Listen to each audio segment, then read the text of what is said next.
são, claro, dos vinis e CDs desse humilde blogueiro. E vamos falar aqui sobre o quê? Claro, já adiantamos, vamos falar sobre Iggy Pop e a banda The Stooges. Aqui vocês estão vendo o Iggy Pop novinho, hein? Tá irreconhecível. Aqui, claro, com a sua coleira de cachorro cantando I Wanna Be Your Dog. Tá? Uma banda, né? O Iggy Pop é nascido na cidade de Ann Arbor, tá? Que é a 60, 80 quilômetros de Detroit, né? Daquela região ali do cinturão de ferrugem dos Estados Unidos. Iggy Pop e os Patetas, tá? Então vamos falar aqui sobre eles e muitas informações, inclusive desse inestimável livro aqui, o Mate-me, por favor, que temos informações aqui sobre os bastidores aqui do nascimento da banda The Stooges, e vamos aqui falar bastante coisas a respeito, about. Muito bem, gente. O que vamos falar aqui, então? Vamos aquecer aqui o nosso assunto. Claro que ali é da região de Detroit, né? Muitos falam que é proto-punk, ou proto-trash, né? A banda Stooges, Iggy Pop, mas ele ali, nessa trilogia que a gente vai analisar, esses três álbuns, o álbum de estreia, o Funhouse e o Raw Power, produzido pelo Bowie, né? É onde ele cria o seu personagem, a sua persona, como um pária, mutante, solitário e perdido. Tá? A banda de Stooges, né? Na verdade, ela começou como Psychedelic Stooges, né? Foi assim que começou, com esse nome. Por quê? Porque a questão do psicodelismo está batendo forte, vindo do meio oeste, ou mais precisamente lá da Califórnia, a onda, né, dos hippies. Vamos ver aqui. Aqui vocês estão vendo atual, né? Inclusive do vídeo que abriu aqui, ao vivo lá em Detroit. A questão é que a questão do psicodelismo era bastante forte, né? Você tem aqui no livro Mate-me, por favor, o Danny Fields, muitos depoimentos aqui do Danny Fields. Quem era o Danny Fields? Danny Fields era o doidão da gravadora. Era interessante que toda gravadora, naquela época, tinha um doidão. O cara era pago para se chapar de droga. Sensacional esse emprego, né? Você é pago para ficar louco, para ficar doidão. Porque esse doidão da gravadora era o cara que apontava as novas tendências. Então, como ele estava no meio, né, dos acontecimentos, Danny Fields é que estava por trás lá da entrada do Jim Morrison, do The Doors na Elektra, na gravadora Elektra, e depois da banda Stooges, né, o Iggy Pop entrando na Elektra, indicação desse Danny Fields. Então tem muitas declarações aqui no Mate-me, por favor, né, que esse livro sensacional, né? Vamos ler até algumas passagens aqui, o Mate-me, por favor, sensacional. Então ele era o doidão. Que belo emprego, hein? Você é pago mensalmente para ficar muito louco. Isso é o melhor emprego. Claro que não existe mais isso hoje em dia. Hoje tem prospecção de mercado, hoje você tem redes sociais, mudou totalmente, né, a indústria fonográfica. Mas você tinha naquela época o doidão da gravadora. Tá? Então a questão do psicodelismo era uma coisa ainda forte, até que eles desistiram, né? Quem desistiu? O guitarrista Ron Asheton, o baterista Scott Asheton, o baixista Dave Alexander, né? Que depois eles vão, a composição clássica aqui do The Stooges, vão compor esses três álbuns aqui já supracitados. E depois o Ron Asheton vai substituir o Dave Alexander no baixo, né? E o James Williamson, né, vai assumir a guitarra, e depois na formação que vocês viram aí em 2003, o Asheton acabou voltando, o Ron Asheton acaba voltando para a guitarra, e o Mike Watt, exatamente, Mike Watt, no baixo. E ainda com a adição de um saxofonista, o Steve McKay. Está aqui a formação, um som do sax. Tá? É interessante, som do sax, uma banda protopunk e tal. É interessante que o início do The Stooges, eles eram muito experimentais. Eles não tinham ainda essa questão de serem punks, vamos dizer assim. A gente pode falar, esse termo não existia na época, mas eles eram muito experimentais. Eles não se interessavam por melodia.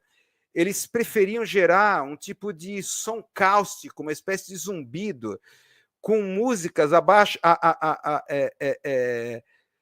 músicas produzidas por liquidificador, aspirador de pó. Em shows deles, nos primeiros shows, tinha vários tambores de óleo de 50 galões, martelo batendo nesses tambores cheios de óleo. Eram experiências que fariam uma banda experimental pós-punk chamada Eintuzendenelbauten ficar assim de boca aberta vendo isso, né? Eles eram muito experimentais. Tanto é que Danny Fields acabou indicando eles para Elektra, que começou a crescer graças à música Light My Fire, né? Que explodiu do The Doors, né? E virou uma puta gravadora, né? E o Jim Morrison ficou muito puto. E aqui vejam o Jim Morrison, um show histórico em Detroit.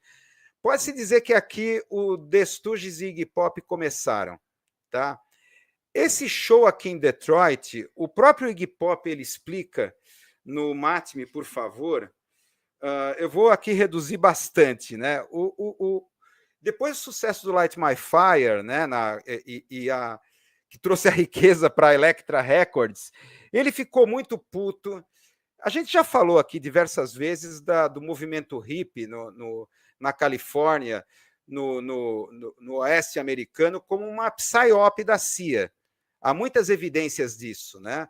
Uma operação psicológica para se contrapor ao movimento beatnik da Costa Leste, né? E a música folk politizada, né? Da música beat, né? Poetas beatniks, tanto escritores, depois compositores, da chamada estética beat, tá? Então, aquela coisa do drogas, paz e amor como uma forma de esvaziamento do movimento de contracultura politizado que estava se delineando. O Jim Morrison, até quando a gente abordou aqui o The Doors, aqui na sessão aqui dos vinis, a gente tratou o Jim Morrison como uma laranja mecânica. Tá? O que é a laranja mecânica, na acepção lá do Anthony Burgess? Uma máquina que perdeu o controle, uma máquina do qual se perdeu o controle e ela enlouqueceu. Então ela ficou totalmente descontrolada, que foi o caso do Jim Morrison, totalmente revoltado, parece que caiu em si do que era. E nesse show histórico, enquanto o público pedia obstinadamente Light My Fire, ele confrontava o público. Ele começava a cantar a música em falsete. Até o Iggy Pop brinca aqui como maricas. Ele começou a cantar as músicas dele como maricas. Então, ele confrontando, enfrentando o público desesperado, gritando Light My Fire. Quando chegou a vez do Light My Fire, ele cantou em falsete, não com aquele vozeirão, aquela voz de barítono que ele tinha, mas começou a chover em cima do palco, mijo, latas, garrafas, e ele jogando de volta, uma atitude totalmente punk, e isso impressionou o Iggy Pop. Esse é o futuro do rock, ele falou. Os Stooges têm que ser assim, vamos confrontar o público. E isso inspirou, foi a catarse assim do Iggy Pop. E o Iggy Pop, a partir daí, vai ser notabilizado por shows assim, em que ele se autoflagela, praticamente um moche, muitos falam moche, falam que é moche, né? Jogado do palco na plateia, ele que teria inventado. Um show muito famoso no Grand Ballroom de Detroit, né, em 1968, foi o auge da teatralidade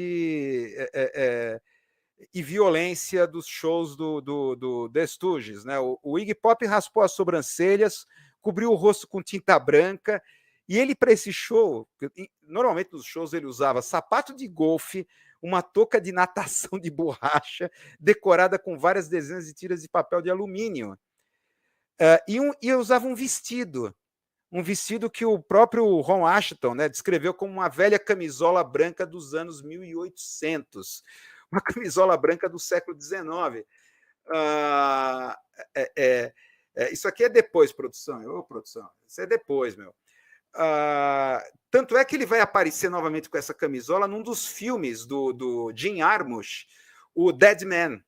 Ele faz uma ponta, claro, é o esquisitão. A partir desse álbum aqui que vocês estão vendo, Brick by Brick, ele se virou esquisitão que começa a fazer uma ponta em diversos filmes, principalmente do Jim Jarmusch, né? E ele aparece lá com essa camisola feminina, né? Ele adorava andar de camisolas femininas nos shows, né? E depois, se não me engano, acho que o Kurt Cobain também andou com essas coisas assim nas suas pirações em shows ao vivo, né? Aquela coisa de confrontar o público. E pior ainda nesse show, o que o cara faz? Ele se lambuza de carne de hambúrguer e pasta de amendoim e se joga no público. Aí tem aquela famosa foto, né, dele caminhando pela massa que o sustentava, né?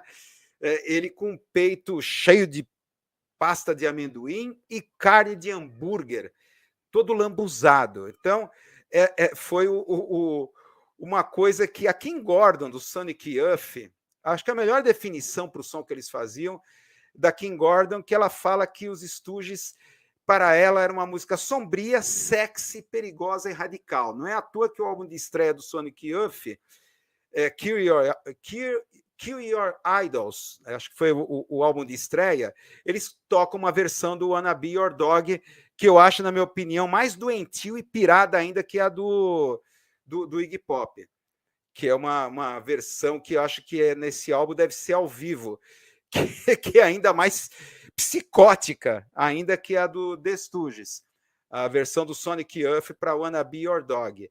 A questão é o seguinte, MC5 estourava, eles também tinham esse tipo de confrontação, e eles começaram a se opor tanto ao psicodelismo, tanto é que deixaram de ser Psychedelic Stooges, tiraram o Psychedelic e viraram simplesmente The Stooges. E o MC5, eles não quiseram, não, a gente não vai nem passar para o lado dos hippies, o psicodelismo, paz e amor e essa coisa, e nem a gente vai ficar do lado dos beatniks, com essa coisa poética, lírica, politizada. Queremos fazer política direta. O MC5, tá? Aí vamos entrar aqui na banda MC5, eram declarações políticas, altamente politizada, pelo menos na aparência, né? Em depoimentos do pessoal dessa época, o que eles falavam? Isso aqui tá aqui no Mate-me, por favor, deixa eu achar aqui. Eles falam o seguinte, os Stooges não eram nem hippies nem pacifistas. Paz e amor não fazia parte disso, disse o Scott Ashton do The Stooges, né? Eles falavam, olha, o que notei nas bandas da Costa Oeste foi que eles tinham sessões rítmicas horríveis. O baixista era só o cara que não tocava a guitarra tão bem quanto o outro cara. E ele acrescenta, nós do Stooges e o MC5, nós somos formados pelo sindicalismo e por termos uma voz organizada contra o poder corporativo. Segundo ele, né, parece-me que na Costa Oeste tudo se dilui numa espécie de visão poliana e utópica do futuro, que é a coisa da paz e amor. Essa visão poliana e utópica do futuro, a gente sabe que é a ideologia californiana que vai informar o Vale do Silício e toda essa ideologia que envolve as novas tecnologias de comunicação, realidade virtual, inteligência artificial, conceito de singularidade, essa versão poliana que está aqui na série Devs, que a gente vai falar daqui a pouco, na sessão aqui do cinema e audiovisual. Tá? E na época que tanto o MC5 quanto o Stooges surgiram, em 1967, Detroit havia sido arrasada. Isso aqui são imagens, isso aqui é depois, vamos ver aqui, essas imagens de Detroit. O que era Detroit naquele momento? Era isso que vocês estão vendo.